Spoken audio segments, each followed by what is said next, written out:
यीशु कलवरी में जो मरा है उसमें विश्वास करने वाला, जो जी उठा है उसमें विश्वास करने वाला, और यीशु मसीह का आगमन के लिए तैयारी के साथ रहने वाले को ले जाने के लिए यीशु आएगा।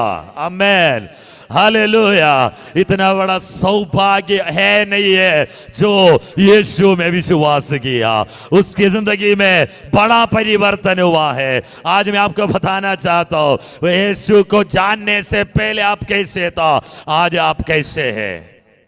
हालेलुया, है ना। यीशु को जानने से पहले कैसे था, आज आप कैसा है। मैंने पैसे का बात नहीं कर रहा हूं, स्टेटस का बात नहीं कर रहा, मैंने आपका आध्यात्मिक जिंदगी का बात कर रहा हूं कि आमेन। यीशु ने बोला जो आनंद मैं तुम्हें देगा वो और कोई तो उसको छीन नहीं सकता, जो शांति